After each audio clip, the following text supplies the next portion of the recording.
8 de la mañana de este miércoles. Bienvenidos a la Agenda Económica AM acá en CNN Chile. En un día marcado por las alzas de tasas de interés, porque la Reserva Federal de Estados Unidos, ya prácticamente no hay dudas, subirá en 50 puntos base la tasa, llevándola de 0,5 a 1%. Y es solamente una continuación de algo que ya partió en marzo y que va a continuar en los próximos meses. Esto se suma a lo que pasará el jueves, cuando nuevamente el Banco Central de Chile subirá muy fuerte la tasa de política monetaria.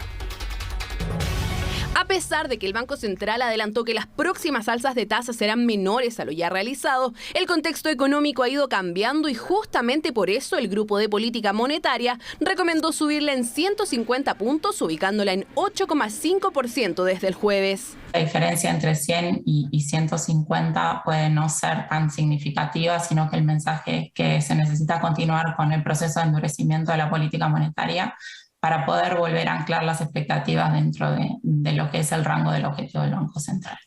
Las razones de los economistas responden a factores externos e internos. Por el lado internacional, persisten los riesgos por el conflicto bélico entre Rusia y Ucrania, sumado a los nuevos brotes de COVID-19 en China que han reducido las perspectivas de crecimiento global. Puede acelerarse el alza de tasa de interés fuera de Chile y un ruido político institucional que puede incrementarse en el transcurso de los próximos meses. El riesgo de que la presión devaluatoria se amplifique no es menor. A nivel local, las presiones inflacionarias persisten y cada vez se desanclan más del rango meta, pese a que la economía comienza a dar señales de desaceleración.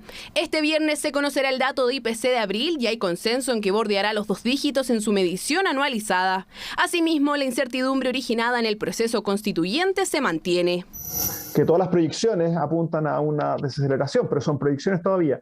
En el margen tenemos una desaceleración todavía débil, en el fondo, y por tanto a lo mejor eso amerita seguir subiendo y endureciendo la tasa de política monetaria. Creo que los elementos que están detrás de la desaceleración y eventual recesión van mucho más allá de la política monetaria. Yo diría que aunque la tasa de interés no hubiera subido, estos elementos se hubieran dado de todas formas. La tasa de política monetaria está en 7% y las proyecciones del mercado para la reunión de este miércoles y jueves estiman que podría subir 100 puntos base. Un desafío que ha debido enfrentar el central, cuyas acciones para frenar la inflación deben equilibrarse con el desarrollo económico. El IMACEC de marzo mostró crecimiento a 12 meses, sin embargo, el primer trimestre bordea un 0%. Y no basta con simplemente mantener los niveles del año pasado, porque los niveles del año pasado estaban completamente fuera de toda norma y son incompatibles con una estabilización de precios. Más por el lado de la capacidad productiva de largo plazo de la economía, la gran contribución del Banco Central es estabilizar la inflación a mediano plazo. Y en esta lógica, por lo tanto, subir la tasa quizás tenga un beneficio de hacerlo ahora más tempranamente, llegar al límite superior y esperar, en el fondo, que vaya reduciéndose las expectativas de inflación. Pero no solo en Chile se espera que suba la tasa. Este miércoles la Fed, el Banco Central estadounidense, también debería repetir esta acción y de acuerdo a las proyecciones serían 50 puntos base, mitigando así su inflación de 8,5 puntos. Esperamos que se acelere el ritmo de alzas a 50 puntos base en las próximas 3 reuniones. Debería subir un total de 250 puntos base este año, llegando a un nivel considerado neutral a fin de año y después seguir subiendo el próximo año. La tasa actúa con rezago, por lo que el central espera que a fines de este año el IPC baje en torno al 5,6%, cifras optimistas comparadas con las presentadas por el gobierno en su informe de finanzas públicas, que corrigió al alza y prevé que 2022 termine con un 8,9% de inflación. Como hemos desarrollado largamente, este proceso de alza de tasas en Estados Unidos, en Chile y en todo el mundo busca contener la inflación. Y sabemos que en el Banco Central de Chile y también en el Banco Central de Estados Unidos están los mayores expertos en la manera más efectiva, por más que sea dolorosa, por más que sea perjudicial para muchos, pero son las maneras efectivas en el mundo y comprobadas para contener la inflación. ¿Por qué les digo esto? Porque hoy hay convocada una pauta de 2 diputados, Gaspar Rivas y René Alinco, con la siguiente muy creativa idea para contener el alza de los precios. Que se haga una reforma constitucional para que el Banco Central fije precios de alimentos de la canasta básica familiar. Algunas cosas. La fijación de precios no ha funcionado en ninguna parte del mundo. Si no, miren lo que pasó en Argentina. Fijaron precios por bastante tiempo en Buenos Aires. ¿Y qué pasó? Se disparó al doble la inflación. Segundo, cuando hay fijación de precios, ¿qué pasa si los productores tienen alzas en los insumos con los que producen esos alimentos?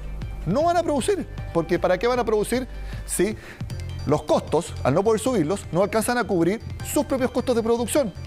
¿Y qué pasa con eso? Hay escasez. Y cuando hay escasez, se produce al revés, mucha más alza de precios. Y un último punto. Fijación de precios es todo lo contrario a lo que hace el Banco Central de Chile y prácticamente todos los bancos centrales de calidad en el mundo. Digo esto para que los diputados no pierdan tiempo en ideas que no funcionan.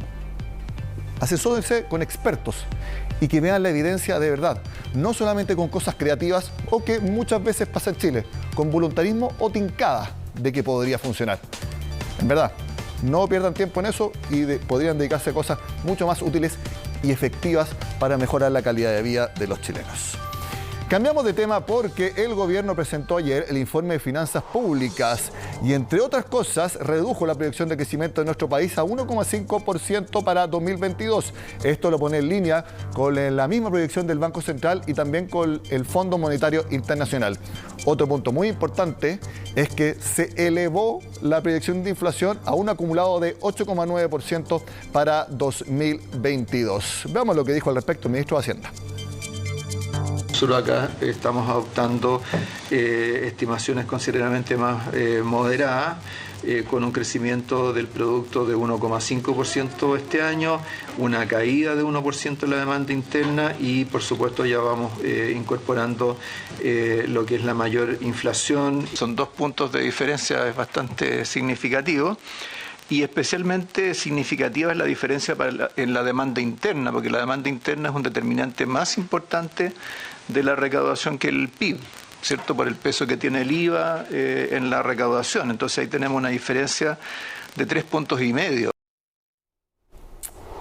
Lo siguiente es muy importante porque detalla el compromiso fiscal del gobierno de Gabriel Boric y que va a ser liderado por el ministro de Hacienda, Mario Marcel, que tiene que ver con la reducción de los déficits y de la deuda pública. Miren, el déficit estructural que marca todos los gobiernos generan sus ingresos de manera estructural, que tiene que ver con los ingresos que siempre van a tener. Por ejemplo, impuesto a la renta, contribuciones, también IVA, etcétera. Esos son ingresos que hay siempre. Esos son ingresos estructurales.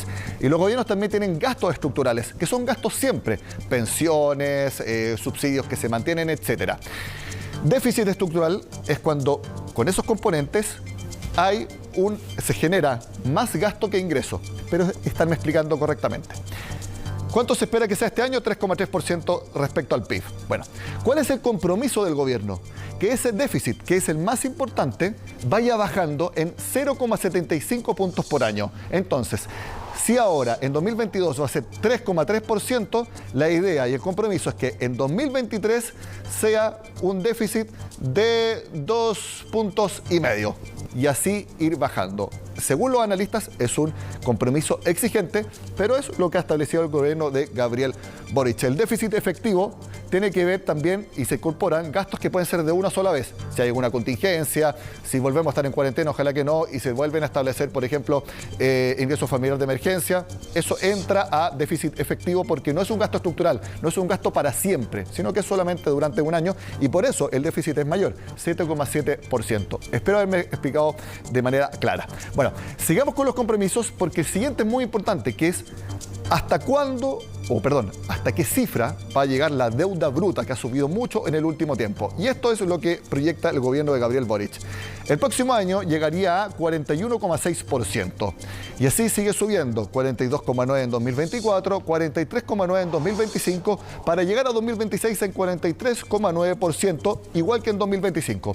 Y esto es muy importante porque es el escenario base que tiene el gobierno en que se estabilice la deuda de nuestro país. Y lo siguiente se refleja también porque es el escenario base, pero hay otros escenarios que vamos a presentarles ahora, que tienen que ver con escenarios pesimistas y escenarios mejores. ¿Y cuáles son? Como les decía, en la línea media que vamos a ver ahora está el escenario base, que en 2026 la deuda se queda en 43,9%.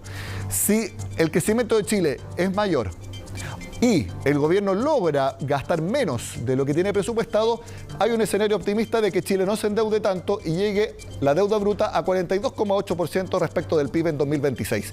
Pero hay un escenario pesimista, que es menor crecimiento económico, menor ingreso, como decía María Marcel, por ejemplo, a través de la demanda interna con el pago del IVA, que sigue siendo el impuesto que más recauda, o que haya mayor gasto, por mayores presiones sociales, porque haya emergencias, etc. En ese escenario pesimista, la deuda de Chile llegaría a 46,7% en 2026. Ese es el compromiso fiscal del gobierno de Gabriel Boric, y al respecto también se refirió el ministro Marcel. En este caso, tomando las recomendaciones del Consejo Fiscal Autónomo, lo que se ha hecho es fijar una relación deuda pública sobre producto sostenible en el mediano plazo. Hemos construido un camino año a año para ir convergiendo a esa meta y para asegurarnos de que vamos dando los pasos necesarios para recorrer ese camino. Cambiamos de tema porque el gobierno hizo un balance de la lluvia de la semana pasada y su impacto en la situación hídrica, señalando que, si bien hay alguna mejora, no se pueden todavía descartar racionamientos de agua. El acumulado a abril, es decir, enero-abril, muestra un superávit de 13% respecto al año pasado. Sin embargo, llega a apenas 60% del promedio histórico. La zona más complicada sigue siendo entre Coquimbo y el Maule. Y un dato importante, el embalse El Yeso, el principal para abastecer a la región metropolitana, tiene todavía un déficit de 90%. De Maule al sur, las lluvias fueron favorables para la agricultura y para la generación hidroeléctrica. Sin embargo, para la zona centro-sur, para Santiago, Coquimbo, Valparaíso, de hecho, es menos agua la que tenemos este año que el año pasado. No podemos confirmarlos en este momento, los racionamientos de agua, pero tampoco podemos descartarlos. Esto nos obliga a tomar algunas medidas inmediatas. La próxima semana estaremos visitando pozos adicionales que están haciendo las empresas sanitarias en Santiago para poder asegurar el aprovisionamiento de agua, y haremos el mismo seguimiento en Coquimbo y en Valparaíso, que son las ciudades que hoy día están más expuestas a un posible racionamiento. Hacemos la pausa en la agenda económica y al regreso hablamos de algunas cosas que se están viendo en la Convención Constitucional.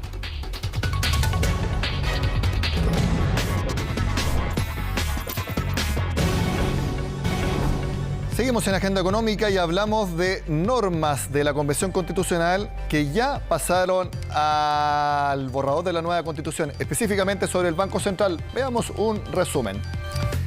Es un órgano autónomo con personalidad jurídica. Debe rendir cuentas al Congreso, sigue siendo muy similar a como es ahora. Y aquí sigue siendo un punto de discrepancia muy importante. Señala que tiene que tener coordinación entre el banco y el gobierno de turno. Cuando se habla de coordinación, queda un espectro amplio. ¿Qué es coordinación? Que hagan a veces reuniones para enfrentar emergencias. Eso se hace ahora. Ahora, las decisiones que tiene que tomar el banco, ¿tienen que estar coordinadas con las políticas del gobierno de turno? Ahí está el principal problema. Si no lo recuerdo mal, eso no está explícito en la propuesta, pero puede quedar abierto a interpretación. La palabra coordinación con el gobierno de turno sigue siendo ahí un elemento de duda. ¿Qué fue lo que rechazó la Convención Constitucional respecto al Banco Central? Normas sobre el objeto del organismo. Ya veíamos la particular propuesta de diputados de que el Banco Central pueda fijar precios. La composición de los miembros del Consejo. Se había propuesto que duraran, por ejemplo, algunos presidentes solo 3 años, lo que da mucha rotación en el Consejo. Y norma precisamente también sobre la destitución de los miembros. Bueno, vamos a cambiar de tema, pero seguimos hablando de la convención, porque si bien se aprobaron normas de derechos de autor, hay muchas críticas respecto a la propiedad industrial en nuestro país. ¿Qué es lo que pasa si alguien desarrolla un producto, le quiere dar un certificado de origen ¿Está protegido en la nueva Constitución o no? Lo conversamos con el exdirector del Instituto Nacional de Propiedad Industrial. Lo vemos en pantalla, a Maximiliano Santa Cruz. Muchas gracias por estar con nosotros, Maximiliano, en Agenda Económica. Muy buenos días, Nicolás. ¿Cómo está? Muy bien. Cuéntenos a nosotros y a todas las personas que están viendo en pantalla, ¿qué sucedió con la propiedad industrial y cómo queda o no reflejada en la propuesta de nueva Constitución? Lo que pasó la semana pasada fue que la Comisión de Conocimiento, la Comisión 7, presentó propuestas para que en la Constitución se incluyeran los derechos de autor y también la propiedad industrial. Sin embargo, el Pleno de la Convención aprobó solamente lo primero y dejó fuera a la propiedad industrial. Y hay que entender que la propiedad industrial es simplemente una de las dos ramas de la propiedad intelectual en general. Y por lo tanto, aquí hay una incoherencia, una incongruencia, y se aleja mucho de lo que ha sido la tradición chilena, que ha reconocido la propiedad intelectual en general, es decir, derechos de autor y propiedad industrial, en sus últimas 3 constituciones. Maximiliano, denos ejemplos diversos de propiedad industrial para saber exactamente cuáles serían los derechos o reconocimientos que no estarían por ahora en la propuesta de la nueva Constitución. Perfecto. La propiedad intelectual comprende distintos tipos de derechos. Por cierto, los derechos de autor que fueron aprobados, que comprenden la protección, por ejemplo, sobre obra literaria y artística, las novelas, los poemas que consumimos, las canciones que escuchamos e incluso los programas computacionales, el software. Y la propiedad industrial comprende las patentes de invención, por ejemplo, inventos en materia mecánica, electrónica, farmacéutica o biotecnológica, las marcas que están en todos los productos y servicios que consumimos a diario, también los diseños industriales que protegen la forma o la apariencia de un objeto funcional, y también las denominaciones de origen o indicaciones geográficas, es decir, aquellos términos que identifican productos como originarios de un lugar geográfico determinado y que tienen características especiales. Típico en el mundo, el tequila mexicano, el queso Roquefort, el queso azul Roquefort de Francia, y en Chile es el caso de más de 35 denominaciones de origen que son propiedad industrial, como los dulces de la Ligua, la sal de Cahuil, Boyerúcalo Valdivia, la langosta de Juan Fernández, el atún de Isla de Pascua, los chamantos de Doñihue, y montones de otras, las bordadoras de Isla Negra, y por lo tanto muchas denominaciones de origen que no quedarían consagradas en la Constitución. Maximiliano, según lo que usted dice entonces y los diferentes ejemplos que mencionó, si no ocurre ningún cambio y se aprobara eventualmente la nueva Constitución como está hasta ahora, ¿no habría ninguna protección para marcas, invenciones, etcétera? Es decir, ¿lo podría ocupar cualquier persona independiente de dónde se origine? No, voy a hacer una precisión, Nicolás. Lo que ocurre al no consagrarlo constitucionalmente es que esa protección para la propiedad industrial no tiene protección constitucional o reconocimiento constitucional. ¿Cuál sería el efecto, por ejemplo, de esto? Hoy día existe el muy conocido y famoso recurso de protección que garantiza derechos fundamentales. Si alguien quisiera invocar un recurso de protección de existir en la nueva Constitución para efectos de propiedad industrial, esto no existía. Por lo tanto, no significa que en Chile vaya a dejar de haber propiedad industrial, simplemente no va a estar consagrado constitucionalmente como sí están los derechos de autor. Y por lo tanto, si es que hubiera, por ejemplo, disposiciones en la futura Constitución, en la nueva Constitución, que promovieran, por ejemplo, o consagraran derechos que se contraponen con la propiedad industrial y por lo tanto están en un pie de desigualdad, un pie más alto, ahí habría que empezar a ver caso a caso qué es lo que ocurriría con la propiedad industrial. Hoy día tiene una consagración muy fuerte como la tenía en la Constitución de 1925 y también la de 1833. Usted mencionó ya, perfecto, entiendo que todavía seguiría teniendo protección, pero no a nivel constitucional. Pero usted, por ejemplo, mencionó el tema de las marcas. CNN Chile es una marca registrada. Eventualmente, si alguien llegara y empezara a ocupar la marca CNN Chile en otra plataforma para otros fines y nosotros dijéramos, oiga, pero esa marca es de nosotros, ¿no tendría entonces el mismo nivel de protección que tiene ahora? no tendría el mismo nivel de protección que tiene ahora, porque hoy día lo que podría hacer CNN es invocar las acciones que contempla la ley de propiedad industrial, acciones penales civiles, y también eventualmente un recurso constitucional, cuál es el recurso de protección. En el futuro, de no existir la propiedad industrial en la Constitución, ustedes no contarían con eso.